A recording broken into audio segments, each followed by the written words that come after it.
In this video lesson, I'm going to show you how to create a transition between two clips. And transitions can also be found within the effects library, which is right here. Now previously we had a look at the video effects folder, but now we're going to take a look at the video transitions. Let's open up that folder, and right in here we can find some more categories. Let's for example take the 3D motion and grab the cube spin. Now this time we don't drag this transition to a clip, but in between two clips. You can also see here the selection of where that transition is going to be applied. Let it go, and now you can see how Premiere kind of marks it that there is a transition between these two. Let's play that back and see in our program monitor how that looks. There you go, a beautiful transition between two clips. Now a transition can also be changed in length, so we can select that transition, stand on the outsides just as with a clip, and just kind of drag that longer, like this. And what will happen now is when we're going to play this, the transition will take longer.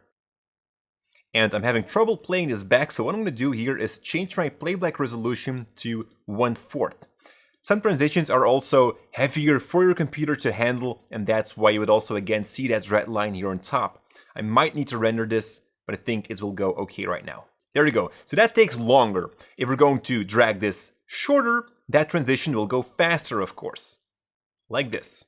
Now, just like with effects, we can also click on that transition, head over to the effects controls, and then see some options of that effect. But usually what you would see in here is something to change the length of that transition. And what I would recommend here is just to pull that transition right here.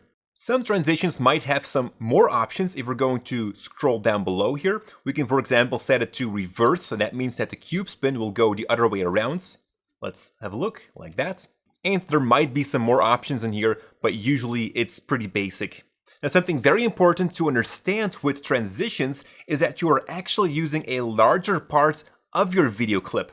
Let me just drag that transition a little bit longer, like this. Now, a transition, as you can see, it's kind of overlapping the two clips.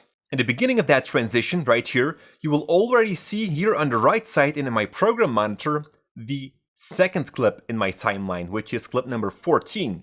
So that means we are already seeing that clip on this moment, but we have actually cut that clip right here. So that means we are seeing something of that clip before we made our cuts. And that is something very important to understand. And let me just show that through a better example. I'm going to head back to my project panel right here, open up any of these clips right here. So right here in the beginning, you would see Kim standing still. And at a certain point, I would say action to her.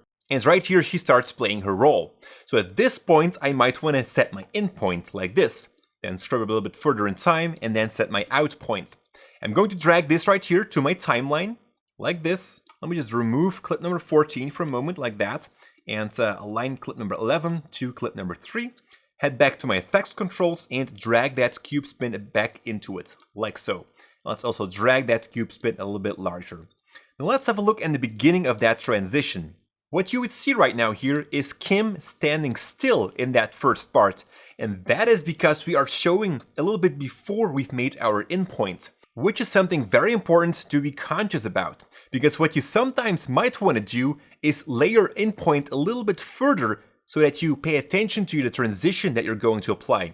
And you can easily do that by using the slip tool, which can be found right here. The slip tool. We've seen that in the previous lesson, and with the slip tool, we can change that in and out point. So here's a great use of that tool. I'm just going to grab that, stand on that second clip right here and drag it to the left side. And now my in point is going to be where Kim is already bending herself to tie her shoe, like this.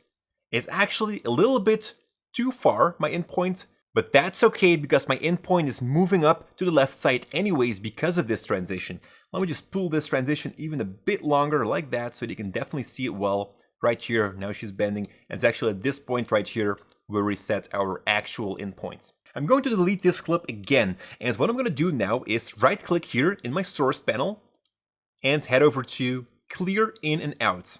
And that will remove my in and out point selection. I'm just going to drag in the entire clip like this next to it. Now when looking at this clip right here, let me just zoom in. I know that this clip does not have a selection and that the first frame is the actual first frame of the source clip. And that is because of this little triangle here in the upper corner. This clip doesn't have that because it still has some video here next to it, but this one doesn't. It starts right here and it doesn't have anything else before that. Now look what happens when I'm going to apply a transition to it. Let's grab that cube spin again and drag that in between these two. And right away you can see that we can't really apply it in the middle of these two clips. And when I'm going to drag this transition longer in time like this, I can only drag it to the right side. I cannot bring it to the left. And that is because we don't have any more information on that left side. And that is what's needed for a transition. For clip number 3, we do have some more information here on the right side, as you can see, which the transition is going to use. So if you are running into a problem where you can't apply a transition over 2 clips, then that will probably be the cause. Alright, let me take back a selection right here from this clip, like this, drag that into my timeline, and apply that cube spin transition again over it, like this. Now currently this transition right here sits in the middle, but we can also change how much it has to take from each of the clips. So I can drag this cube spin to the left side, like this, and now you will see that the transition, the cube spin, will take more of clip number 11, because it already starts right here, but only a small piece from clip number 3, like that. And that way you can kind of steer how much and which parts the transition has to take from your clips in order to make that transition completion. Alright, I'm going to delete this transition right now because what I want to show you guys is the most used transition ever. And that is here under the dissolve tab right here, and that is the cross dissolve.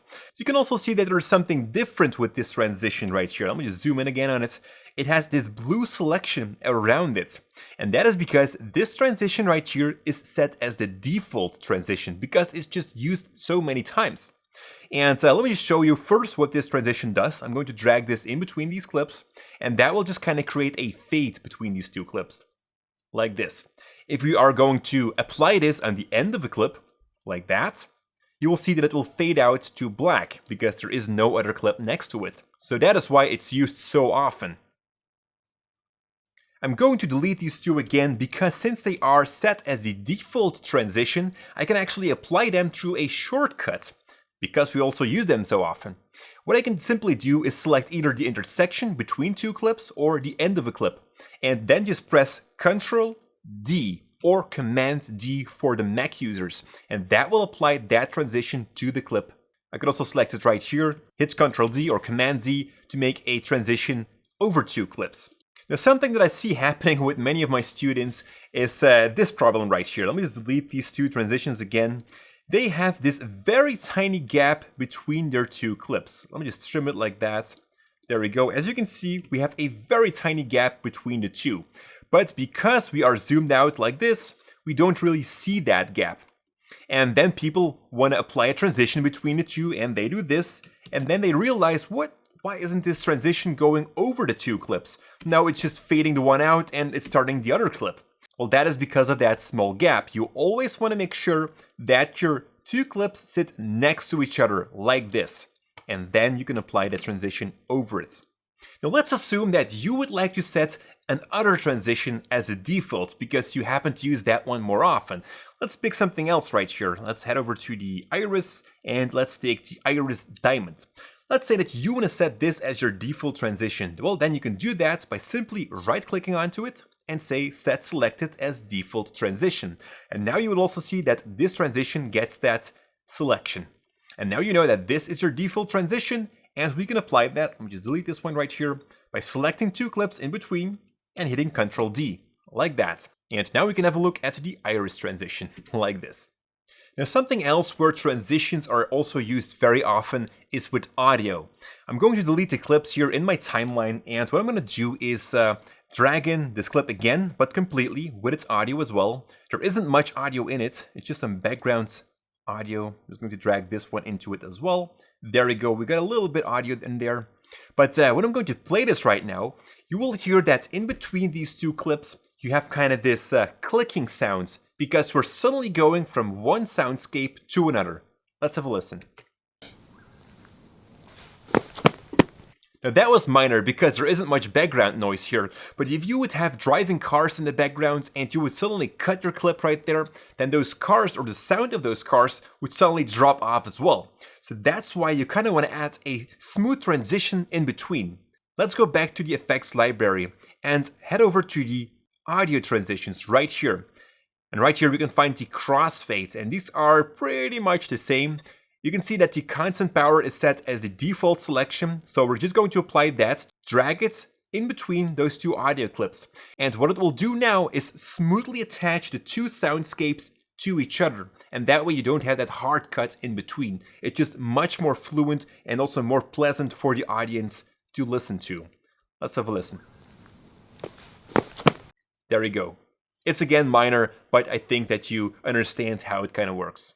And that's it for transitions. Next up, we're going to take a look at how to create some text inside Premiere Pro and also some basic graphics.